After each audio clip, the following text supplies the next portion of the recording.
بسم الله والصلاة والسلام على سيدنا محمد وعلى آله وصحبه أجمعين. السلام عليكم مشاهدينا الكرام، تحية طيبة لكم أينما كنتم. مرحبا بكم في فيديو جديد. فيديو اليوم عبارة عن مقلقل لحم.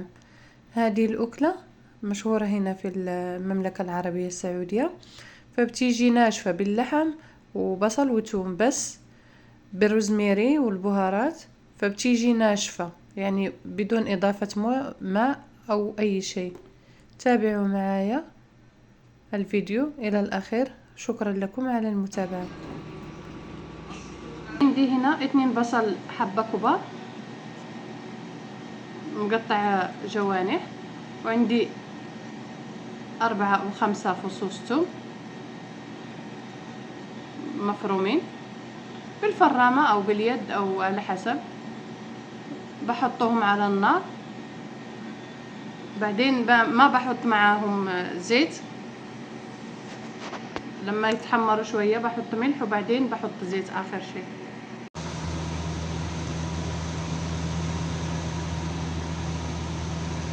هنا بعد ما نزل البصل شوية بس قليل، دحين بحط البهارات.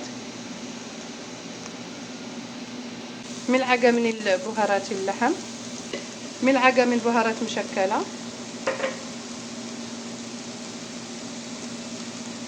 ملعقة من 7 بهارات،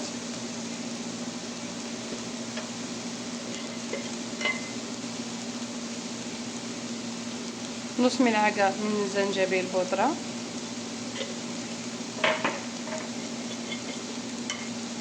نص ملعقة من القرفة مطحونة،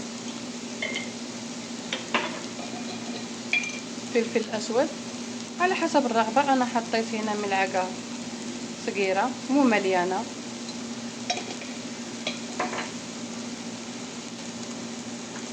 ملعقة صغيرة من بهارات الكاري، وانتو على حسب المتوفر. لو ما تبغوا الكاري ولا ما في 7 بهارات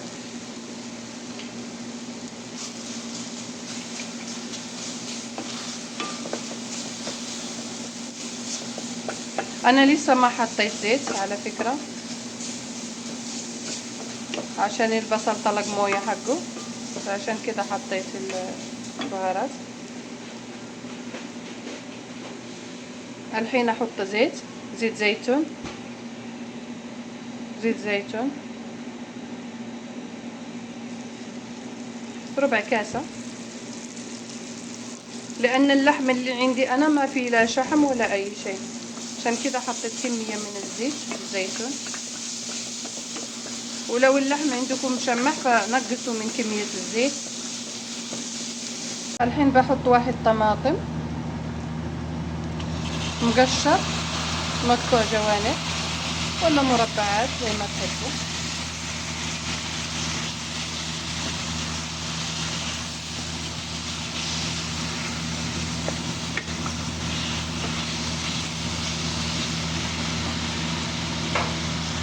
هنا بعد ما نزلت شوية طماطم وبضيف روزميري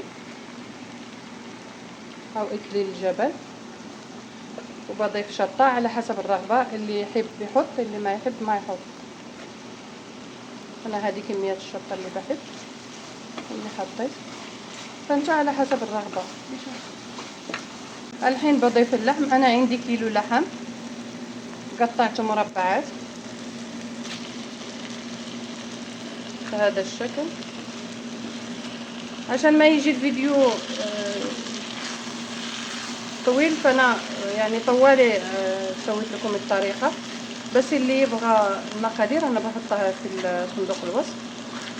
انا عندي هنا كيلو من اللحم بدون عظم، لحم بقري.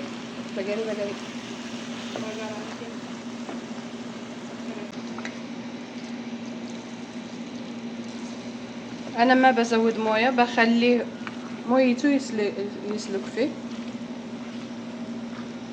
عشان ما يتزود له مويه، عشان كده يتسمى مقلقل لحم.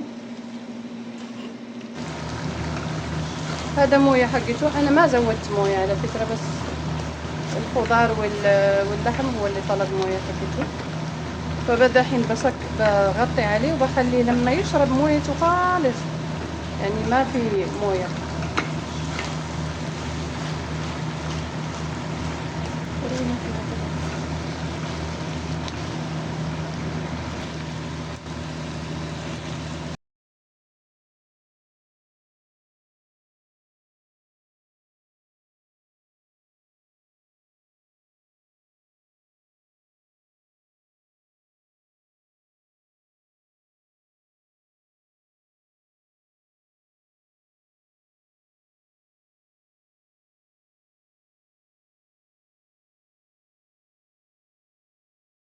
وهذا شكله النهائي. أتمنى أن يكون نال إعجابكم.